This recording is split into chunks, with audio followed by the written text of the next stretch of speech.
नमस्कार, आचरण के साथ मैं हूं टीएन मनीष। हाजिर हूं आज का मुद्दा लेकर। आज सोमवार 2 मार्च 2026 दुनिया एक बड़े संकट में फंसी हुई है। अमेरिका इजराइल के हमलों में ईरान के supreme leader Ayatollah Ali Khomeini शहीद हो गए और 28 फरवरी शनिवार रात तेहरान में उनके ऑफिस पर बंकर बस्टर बम गिराए गए थे। रक्षा मंत्री, आर्मी चीफ, 40 से अधिक कमांडर भी शहीद। इस भीषण हमले में 48 नेता एक झटके में मारे गए। इजराइल ने दूसरे दिन फिर हमला किया। ईरान सरकार ने पुष्टि की 40 दिन का मातम घोषित। स्टेप बाय स्टेप समझते हैं क्या है ताजा हालात। अमेरिका और इजराइल के सैन्य हमले में ईरान के supreme leader Ayatollah Ali Khamenei की मौत हो गई है, लेकिन खामेनेई की मौत का असर भारत में श्रीनगर से लेकर लखनऊ तक दिखाई दे रहा है। मुस्लिम समुदाय के लोग खामेनेई की मौत को लेकर सड़कों पर उतर आए हैं। वहीं खामेनेई की मौत के बाद भारत की राजनीतिक हस्तियों के बयान सामने आ रहे हैं। सत्ता पक्ष और विपक्षी दलों के नेताओं ने खामेनेई की मौत पर दुख जताया है। वहीं एनडीए नेताओं ने कहा है कि भारत शुरू से ही शांति के पक्ष में खड़ा है। युद्ध किसी भी समस्या का हल नहीं है। और ऐसे में इंटरनेशनल डिप्लोमेसी में भारत की यही भूमिका है कि अपने पुराने दोस्तों के साथ साथ अपने नए दोस्तों को भी साथ लेकर चलें। हम लोग कभी भी युद्ध के पक्षधर नहीं रहे हैं। भारत ने कभी भी युद्ध, उससे जो प्रभाव होते हैं, आम नागरिक जिस तरीके से उससे प्रभावित होते हैं, कभी भी हम लोग हमेशा शांति के पक्षधर रहे हैं, वार्तालाप से। कल भी भारत की तरफ से यही बयान गया है कि कोई भी एक्सेलरेट ना करे, बैठकर चर्चा कर इन चीज़ों को सुलझाने का प्रयास, जितने भी पक्ष इसमें इन्वॉल्व हैं, बैठकर सुलझाने का प्रयास किया जाना चाहिए। First and foremost, condolences to Iran for the loss of Ayatollah Khomeini.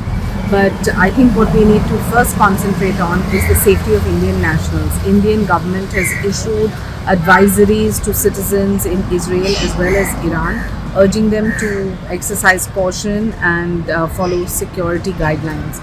If we look at the economic impacts, obviously oil prices, a conflict which has been led and which is a part of an ongoing process, and the trade disruptions that one has seen, because Iran particularly, India used to export basmati rice, and 25% of India's total basmati rice was exported to Iran. युद्ध जो हो रहा है पूरी दुनिया के लिए चिंता का विषय है। हम सभी के लिए, भारतवासियों के लिए भी चिंता का विषय है और संबंधित पक्षों को देखना चाहिए। आजकल किसी भी विवाद या समस्या का निदान युद्ध से नहीं संभव है, इसलिए देखना चाहिए। सर, ईरान के सुप्रीम लीडर अली खामेनेई, देखिए, घटना जब इस तरह की स्थिति है, युद्ध चल रहा है, तो स्वाभाविक रूप से इसलिए हमने कहा कि चिंता का विषय तो है। दूसरी ओर विपक्षी दलों के नेताओं ने खामेनेई को राष्ट्र के प्रति शहादत बताया है। विपक्षी दलों के नेताओं का कहना है कि खामेनेई अपने राष्ट्र के लिए झुके नहीं, बल्कि दुश्मन से लड़े।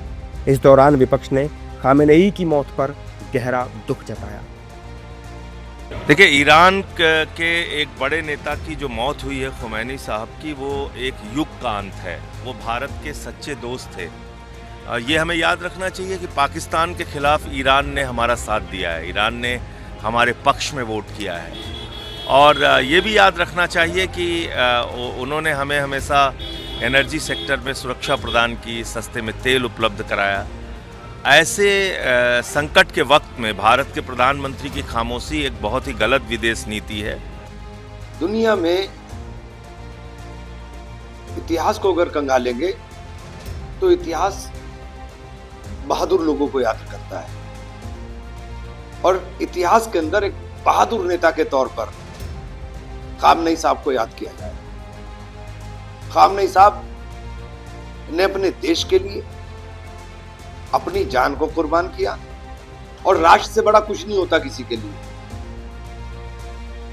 उन्होंने अपने देश के लिए अपनी जान को कुर्बान किया, और इतिहास के अंदर लिखा जाएगा कि एक क्रूर और एक सन की आदमी की सनक के कारण पूरा विश्व के अंदर आग लगी। निश्चित तौर से खामेनेई साहब एक बहादुर व्यक्ति, जिन्होंने आत्मसमर्पण नहीं किया, लड़ाई लड़े और लड़ाई लड़कर वो शहीद हुए, तो निश्चित तौर से मैं उनको सैल्यूट करता हूँ। और जिस प्रकार से अत्याचार न्याय कर रहा है यूएस और इजराइल, मैं समझता हूँ कि बहुत ही दुखद है।